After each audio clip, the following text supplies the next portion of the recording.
ನಮಸ್ತೆ, ಶುಭೋದಯ. ಇವತ್ತು ಸಂಕಷ್ಟಾರ ಚತುರ್ಥಿ. ಸಂಕಷ್ಟಾರ ಚತುರ್ಥಿ ಅಂದರೆ ಗಣಪತಿಗೆ ವಿಶೇಷ ಪೂಜೆ ಮಾಡ್ತಾರೆ. ವಿಶೇಷ ಪೂಜೆ ದಿನ ಸಾಮಾನ್ಯವಾಗಿ ಹುಣ್ಣಿಮೆಯ ನಂತರ ಕೃಷ್ಣ ಪಕ್ಷದ 4ನೇ ದಿನ ಸಂಕಷ್ಟಾರ ಚತುರ್ಥಿ ಅಥವಾ ಸಂಕಷ್ಟಹರ ಚತುರ್ಥಿ ಆಗಿರುತ್ತದೆ. ಈ ಸಂಕಷ್ಟಾರ ಚತುರ್ಥಿ ಮಂಗಳವಾರ ಬಂದರೆ ಅದನ್ನು ಅಂಗಾರಕ ಸಂಕಷ್ಟಾರ ಚತುರ್ಥಿ ಅಂತ ಕರೀತಾರೆ. ಜನವರಿ 6ರಂದು ಅಂಗಾರಕ ಸಂಕಷ್ಟಾರ ಚತುರ್ಥಿ ಬಂದಿದೆ. ವರ್ಷದ ಮೊದಲನೇ ಚತುರ್ಥಿಯೇ ಅಂಗಾರಕ ಸಂಕಷ್ಟಾರ ಚತುರ್ಥಿ ಬಂದಿದೆ ಅಂತಲೇ ಹೇಳ್ಬೋದು. ಅಂಗಾರಕ ಸಂಕಷ್ಟ ಚತುರ್ಥಿ ದಿನ ಸಾಲದ ಸಮಸ್ಯೆಗೆ, ಕಷ್ಟ ಪರಿಹಾರಕ್ಕೆ, ಆರೋಗ್ಯ ಸಮಸ್ಯೆಗೆ ಈ ಚೌತಿ ದಿನ ನೀವು ಉಪವಾಸ ಇದ್ದು ಪೂಜೆ ಮಾಡೋದ್ರಿಂದ, ಗಣಪತಿಗೆ ವಿಶೇಷ ಪೂಜೆ ಸಲ್ಲಿಸೋದ್ರಿಂದ ನಿಮ್ಮ ಎಲ್ಲ ಸಂಕಷ್ಟಗಳು ತೀರುತ್ತೆ, ನಿವಾರಣೆ ಹೊಂದುತ್ತೆ ಅಂತಲೇ ಹೇಳ್ಬೋದು. ಮಂಗಳವಾರದ ಸಂಕಷ್ಟ ಚತುರ್ಥಿ ಅತ್ಯಂತ ಒಳ್ಳೆಯ ಚತುರ್ಥಿ. ಗಣಪತಿಗೆ ಶ್ರೇಷ್ಠವೆಂದರೆ ಮಂಗಳವಾರ. ಸುಬ್ರಹ್ಮಣ್ಯ ಸ್ವಾಮಿ ಪೂಜೆಗೆ ಮೀಸಲಾದ ದಿನ. ಮಂಗಳವಾರದ ಅಧಿಪತಿ ಸುಬ್ರಹ್ಮಣ್ಯ ಸ್ವಾಮಿ. ಇವರಿಬ್ಬರನ್ನು ಒಟ್ಟಿಗೆ ಪೂಜೆ ಸಲ್ಲಿಸುವುದು ಅತ್ಯಂತ ಒಳ್ಳೆಯದು ಅಂತಲೇ ಹೇಳ್ಬೋದು. ಸಂಕಷ್ಟ ಚತುರ್ಥಿ ಎಂದರೆ ಗಣಪತಿಗೆ ಪೂಜೆಗೆ ವಿಶೇಷವಾದ ದಿನ. ಸಾಮಾನ್ಯವಾಗಿ ಹುಣ್ಣಿಮೆಯ ನಂತರ ಕೃಷ್ಣ ಪಕ್ಷದ 4ನೇ ದಿನ ಸಂಕಷ್ಟಹರ ಚತುರ್ಥಿ ಅಥವಾ ಸಂಕಷ್ಟಹರ ಚತುರ್ಥಿ ಆಗಿರುತ್ತದೆ. ಈ ಸಂಕಷ್ಟಹರ ಚತುರ್ಥಿ ಮಂಗಳವಾರ ಬಂದರೆ ಅದನ್ನು ಅಂಗಾರಕ ಸಂಕಷ್ಟ ಚತುರ್ಥಿ ಎಂದು ಕರೆಯಲಾಗುತ್ತದೆ.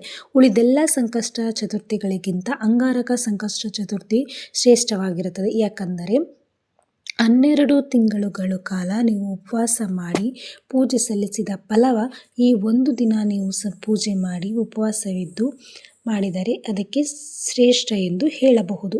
ಕೆಲವರಿಗೆ 12 ತಿಂಗಳ ಕಾಲ ಉಪವಾಸ ಇರೋದಕ್ಕೆ ಆಗಲ್ಲ, ಇರಬೇಕು ಅನ್ನೋ ಮನಸ್ಥಿತಿ ಇರುತ್ತೆ. ಅಂಥವರು ಈ ಅಂಗಾರಕ ಸಂಕಷ್ಟಹರ ಚತುರ್ಥಿ ದಿನ ಉಪವಾಸ ಇದ್ದು ಪೂಜೆ ಮಾಡೋದ್ರಿಂದ ತುಂಬ ಶ್ರೇಷ್ಠ.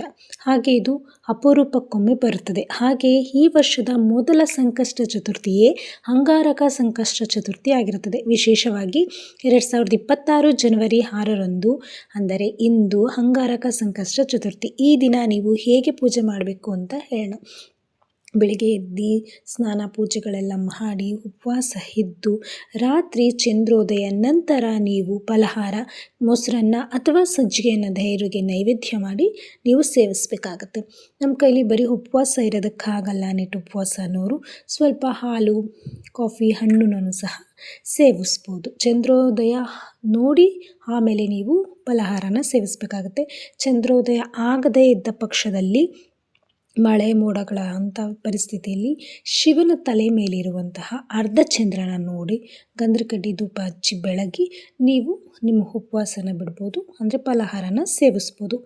ಈ ಸಂಕಷ್ಟಹರ ಚತುರ್ಥಿ ದಿನ ಗಣೇಶನಿಗೆ 21 ಗರಿಕೆಗಳನ್ನು ಸಹ ಇಟ್ಟು ಪೂಜೆ ಮಾಡ್ಬೋದು. ಅಥವಾ ಬಿಳಿ ಹಿಕ್ಕದ ಹೂವು ಇದೆಯಲ್ಲ ಅದನ್ನು ಪೋಣಿಸಿ ಗಣಪತಿಗೆ ಅರ್ಪಿಸ್ಬೋದು 21. ಈ ದಿನ ಗಣಪತಿಗೆ ಓಂ ಗಂ ಗಣಪತಿಯೇ ನಮಃ, ಓಂ ಗಂ ಗಣಪತಿಯೇ ನಮಃ, ಓಂ ಗಂ ಗಣಪತಿಯೇ ನಮಃ ಅಂತ 21 ಬಾರಿ ಹೇಳಿ ನಿಮ್ಮ ಪೂಜೆಯನ್ನು ಮಾಡಬೇಕಾಗತ್ತೆ.